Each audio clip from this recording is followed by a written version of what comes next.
Hi, I'm Gretchen Roberts. We're going to be looking at the Tuskegee Study, an experiment of racial inequality. We'll be looking at the summary and the significance of this study, as well as the ethical and the legal issues, the societal impacts that followed this study, as well as the legacy that surrounded this study. At the beginning, there was Julius Rosenwald. He was an employee of the Sears and Roebuck Company, who was once the president, as well as on the board.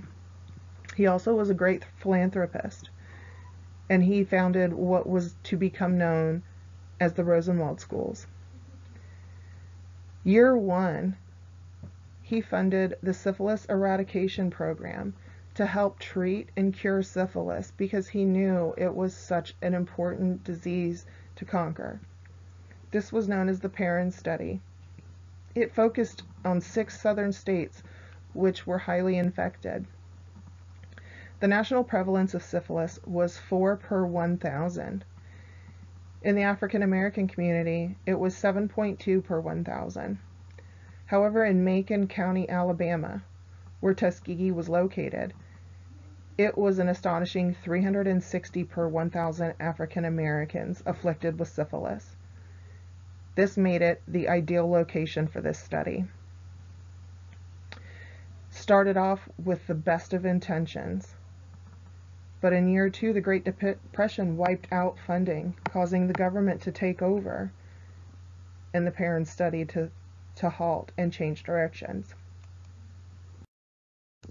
So what started off with the best of intentions changed directions when the government took over and a man named Taliaferro Clark takes over.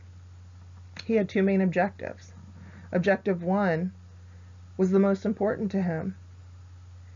He knew of a study in a Nordic country that was of untreated syphilitic white males. He wondered what would happen if he did a companion study that was of untreated black males and how it would compare. He believed that white males would have more damage to their neurological system because they were stronger mentally. And he felt that black males would have more damage to their cardiovascular system. Now, this was just his belief. This was not founded in any scientific study or research. Objective 2 was to find a reliable way to test for syphilis for the men who were going into the military and for those who were getting married. In order to do this, he needed to find subjects to study, for the study to volunteer by offering benefits and making promises. Now, they ended up finding 2 different tests that were successful. So in that case, the study did work.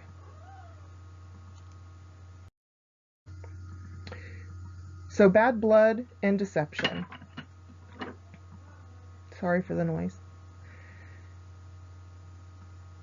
Subjects needed to believe that they were volunteers. The ideal subjects were poor, illiterate, had little to no access to medical care, easily manipulated, and vulnerable. Bad blood flyers were sent out by public health, which is who Clark worked for.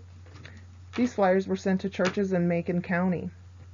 You can see an example of one of these to the left. Promises were made, like a free funeral in exchange for autopsy, some free meals, free transportation to treatments, and not always were there any syphilitic mentions on these flyers. It could just be for bad blood and other health conditions that people thought they were, joining this and volunteering about. A quote that Clark sent to a colleague in writing, as you can see here: "These Negroes are very, very ignorant and easily influenced by things that would be of minor significance to a more intelligent group." It's very shameful. So a little background. The subjects. There were 600 African American males who ended up becoming participants in this study. Of these 600, 399 were already infected, and they became the study group. 201 uninfected became the control group. All participants were considered lucky to be chosen by their communities because they were going to be getting free medical care. Some of the details in the fine print. Subjects would have to remain untreated, except for a few. There were some of the 399 in the study group who were given what was called the metal treatment, which was the only treatment they had until penicillin. They would be given this in a small amount, and then they were moved over to the study group and given no more treatment. Subjects would have to undergo an autopsy upon their death. And on the previous slide, you saw that in exchange for an autopsy, they could get their funeral expenses paid for. So they felt like it was a deal. Now, the subjects were only important to Clark and the people of this study at the beginning of the study and upon their death. The part in the middle wasn't that important, at least in their minds. So now we're going to go over some of the ethical violations. But first, we're going to look at, were these subjects really volunteers? These subjects were lied to. Subjects promised treatment, but the treatment was denied and hidden. Subjects were told things like spinal taps were treatments, not told they were tests. Subjects were given pink medicine, which was actually aspirin, a placebo, rather than real medication and treatments. So they're thinking that they're getting different kinds of therapies that's going to make them better. In reality, they were just guinea pigs, and they had no idea. So because of this, were they really volunteers? That also leads to informed consent. As you know, how can you consent to something if you don't know what's going on? You have to explain to somebody as a part of a medical study what the details are, what they're actually going to be involved with. And if they can't know the details, then they can't consent to it. These subjects were deceived the entire study. They were coerced into therapies. One of the coercion tactics would be to send the patients a letter. Now, a lot of these patients were illiterate, so they had no idea. But the letters would say things like, "We've tried contacting you. This is your last time, your last chance for a treatment, and it's free. And if you don't contact the nurse now, you won't get any help. We're not going to take care of you anymore." So they felt the need to rush and hurry up and get taken care of and do whatever they said. And again, just as I mentioned right before, the spinal taps, for example, extremely painful. They thought that they were getting medicine into their spine directly, not a spinal tap. They were also not told of options. As we'll discuss a little bit later, the 1964 World Health Organization Helsinki Declarations. Probably most troubling to me is the local doctors were told who the subjects were, and they were also told not to treat them, even when penicillin was found and discovered to treat this. They were told not to give these men this treatment. That in turn infected family members, the wives, and caused children to be born with congenital syphilis.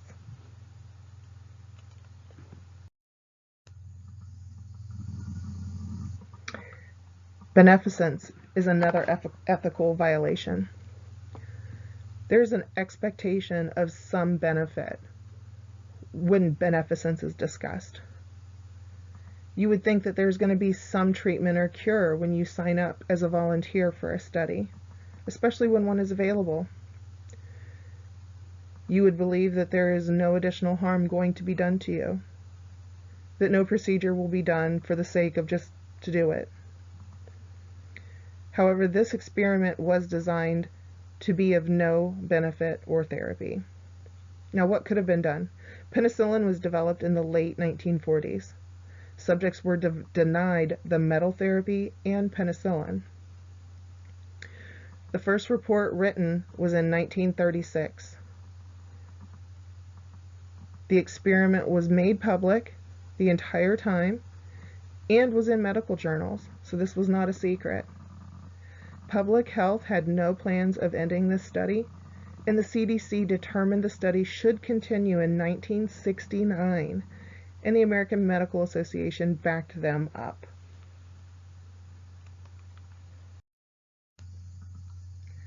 So what harm was done?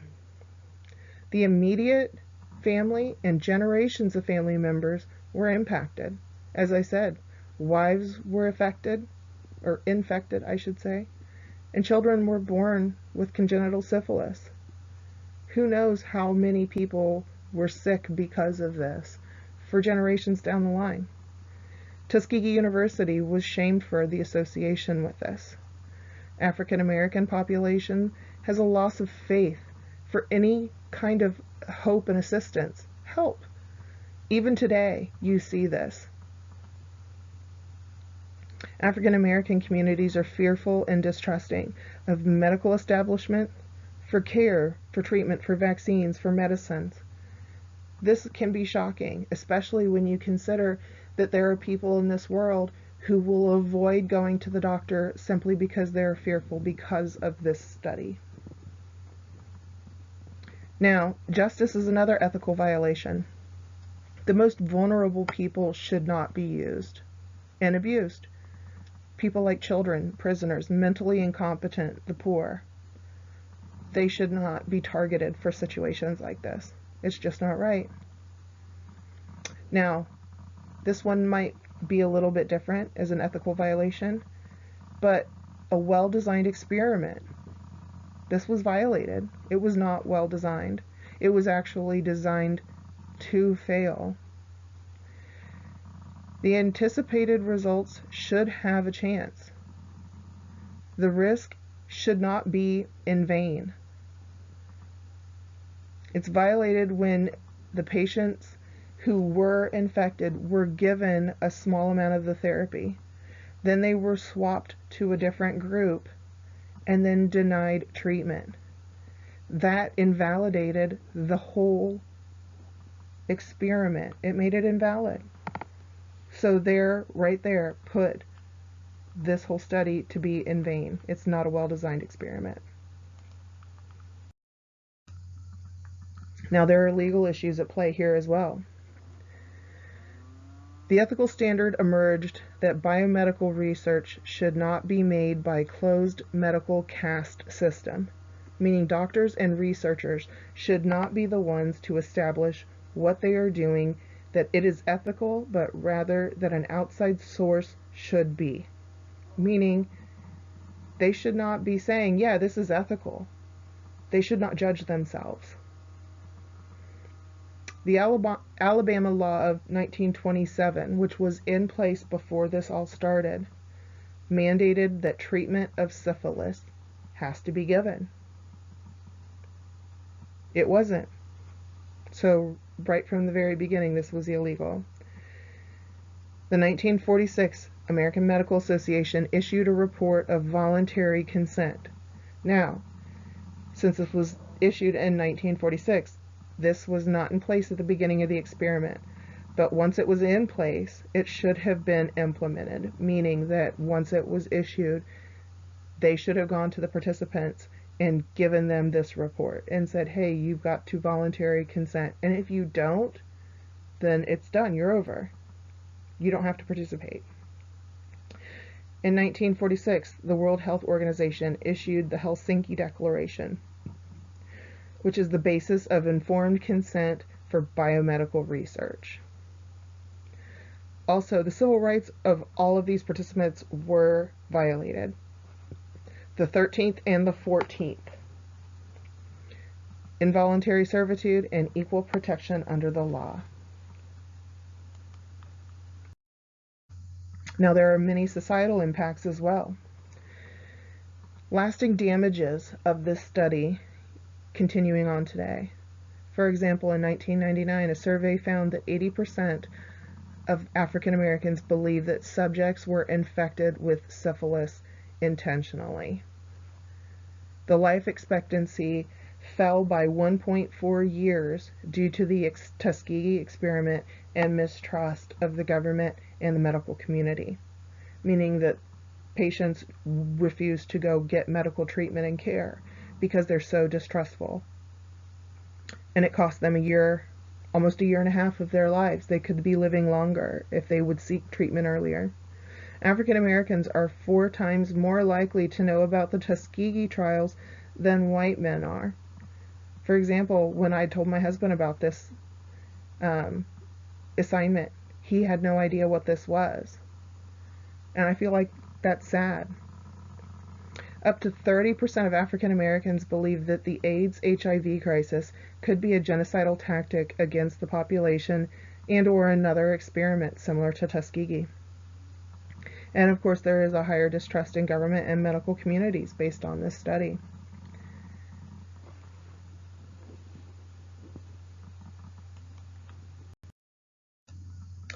There's a legacy of pain and heartache. Peter Buxton, as shown here to the right, former employee of the USPHS, turned whistleblower in 1972 after attempting many other times to share this information. He shared it with Gene Heller of the Associated Press about this experiment and brought it to a stop, finally. Now, there are a few things that you could look at as positives, and at least it's somewhat of a good legacy. Biomedical research has forever improved in part because of the horrors of the Tuskegee experiment. Revelation of what happened allowed for open dialogue and discussion like never before, meaning that people were actually able to have conversations and open each other's eyes and talk about things that they'd never even thought about. An ounce of prevention. This all led to the Belmont Report. The Belmont Report identified 3 basic ethical principles: respect for persons, beneficence, and justice. Those are all required in any kind of research involving humans. This followed the Nuremberg codes, which just were not quite as strong as what the Belmont Report is, which is why the Belmont Report came into being. It was released in April of 1979. And then there's a little bit more information over here about what's going on a little bit in the newer time.